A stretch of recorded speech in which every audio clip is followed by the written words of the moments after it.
آج ہمارا فلسطینی 60,000 سے زیادہ شہید ہو چکا ہے، اور ابھی تک میرے مسلمان بھائی کا خون پی پی کر صہیونی درندوں کا پیاس نہیں بجھ رہا۔ مسلسل بمباریاں جاری ہیں۔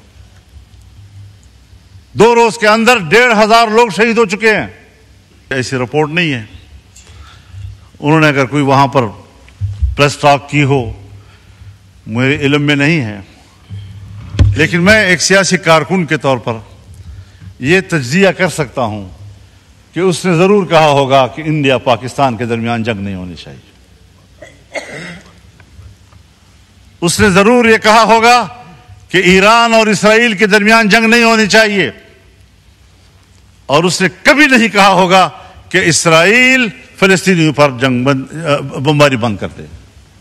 یہ 3 جملے میرے پاس ہیں کہ ادھر سے انڈیا پاکستان جنگ کی بات ہوئی ہوگی، اسرائیل اور ایران کے جنگ کی بات ہوئی ہوگی، اور کبھی بھی فلسطین کے حوالے سے ٹرمپ نے بات نہیں کی ہوگی۔ کیوں یہ امتیاز بڑھتا جا رہا ہے؟ جہاں پر صہیونی مرتا ہے، جہاں پر مودی مرتا ہے، اس سے تو ان کو تکلیف ہو رہی ہے، لیکن اگر ایک غریب مسلمان، غیر مسلح مسلمان، چھوٹے چھوٹے بچے، خواتین، بوڑھے بزرگ، ان کا خون بہہ رہا ہے، پورا شہر ملبے کا ڈھیر بن گیا ہے، اس کا کسی کو احساس نہیں ہے۔ مسلمان کی نظر سے نہ دیکھو، انسان کی نظر سے دیکھو۔ اس کا معنی یہ ہے کہ اگر کوئی شخص مسلمان نہیں ہے، اگر کسی شخص کی زندگی قرآن و سنت کی تعلیمات سے آراستہ نہیں ہے، تو پھر یہ انسانیت نہیں، اسی کو ہم حیوانیت کہتے ہیں۔ اس انسانیت پر فخر مت کرو، شرم کے مارے تمہارے سر جھک جانے چاہیے۔ اس کو انسانیت کہتے ہیں۔ پاکستان اسلامی دنیا کا بڑا ملک ہے، پاکستان اسلامی دنیا کا مؤثر ملک ہے، پاکستان اسلامی دنیا کا طاقتور دفاعی قوت ہے، پاکستان اسلامی دنیا کا ایٹمی طاقت ہے، پاکستان کے اندر وہ تمام صلاحیتیں موجود ہیں کہ وہ امت مسلمہ کی قیادت کرے، اور ہم ہیں کہ ملک کے داخلی صورتحال میں بھی ہم دفاعی پوزیشن میں ہیں، اور خطے کی صورتحال میں بھی ہم دفاعی پوزیشن میں ہیں۔ قیادت خاک کریں گے ہم۔ یہی پیغام اس پارلیمنٹ سے امت مسلمہ کو جانا چاہیے، OIC کو جانا چاہیے۔ بین الاقوامی اداروں کی کوئی حیثیت اب نہیں رہی۔ OIC ایک دکھاوا ہے، OIC۔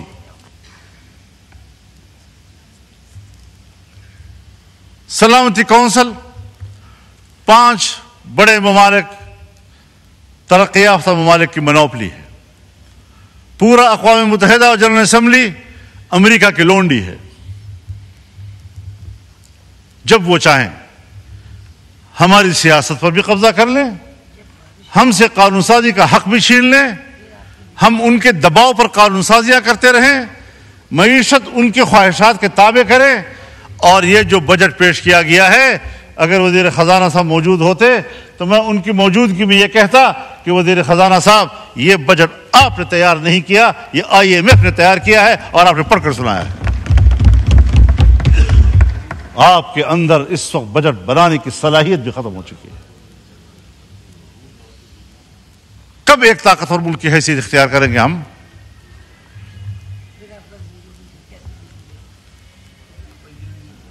ایران اگر اسرائیل کو جواب دے رہا ہے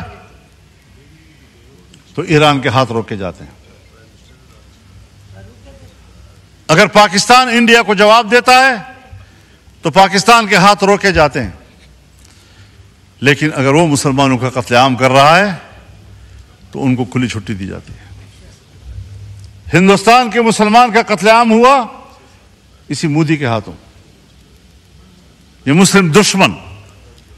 اور میں ایک بات اور کہنا چاہتا ہوں دوستوں سے معذرت کے ساتھ، کہ اس کو پاک انڈیا جنگ نہ کہا جائے، یہ پاک مودی جنگ تھی، کیونکہ پاکستان متحد تھا اور ہندوستان کی حکومت کو ہندوستان میں کوئی تائید حاصل نہیں تھی۔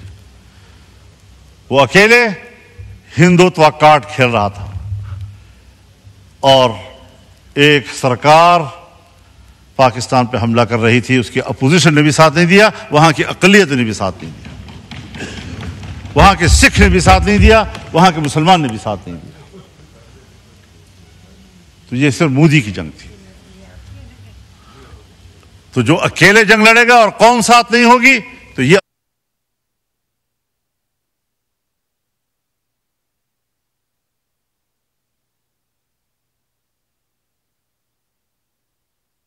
لڑ رہے تھے تو قوم آپ کے ساتھ نہیں تھی، تو نتیجہ کیا نکلا؟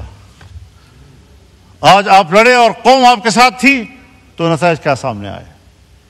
لیکن ہمیں خطے کی سیاست میں اس کے اچھے نتائج حاصل کرنے کی اسٹریٹجی بنانی ہوگی، سوچ سمجھ کر بنانی ہوگی۔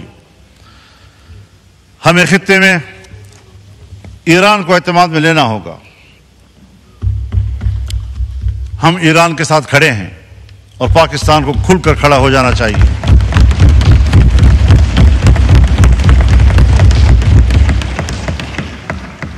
ہمیں کھل کر اہل غزہ کے ساتھ، فلسطینیوں کے ساتھ کھڑے ہو جانا چاہیے۔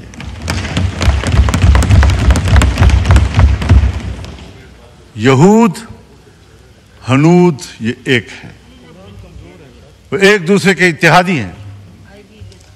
اگر فلسطین سے آگے لبنان پر وہ حملہ کر چکا ہے، اگر وہ شام پر حملے کر چکا ہے، پرانے قبضے ایک طرف، حال ہی میں جو اس نے شام کی دفاعی قوت کو تباہ کیا ہے، عراق پہ جو کچھ گزری ہے وہ آپ کے سامنے ہے، اس کے بعد ایران، اس کے بعد اب پاکستان۔ تو فلسطین، لبنان، شام، عراق، ایران اور اب پاکستان، اور پاکستان کی ایٹمی قوت کو تباہ کرنا ان کا ایجنڈا ہو سکتا ہے۔ ادھر سے ہندوستان ہمارے لیے خطرہ ہے۔ ہم خطے میں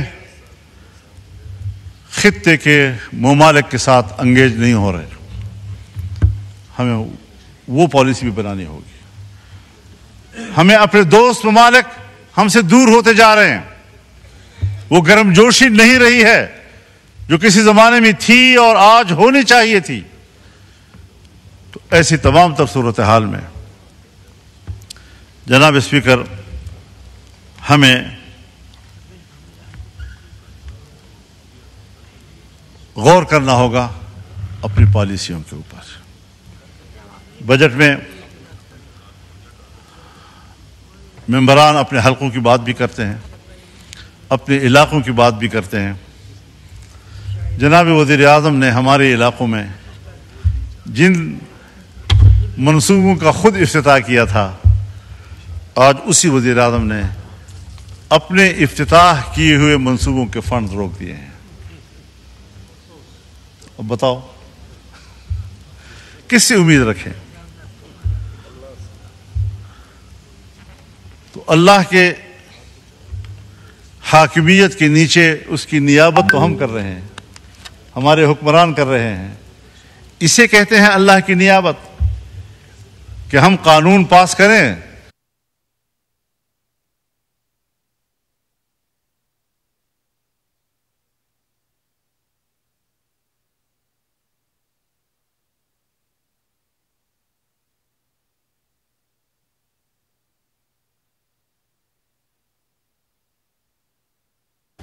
اب جب میرے ملک کو چلانے والے لوگ، ان کی خودداری، ان کا اعتماد، اس کی حالت یہ ہے کہ اس پر فاتحہ پڑھا جائے، ختم ہو چکی ہے، یہ لوگ میرے ملک کو چلائیں گے؟ 25 کروڑ کے عوام کے اس ملک کو یہ لوگ چلائیں گے؟ جناب والا، اس ملک میں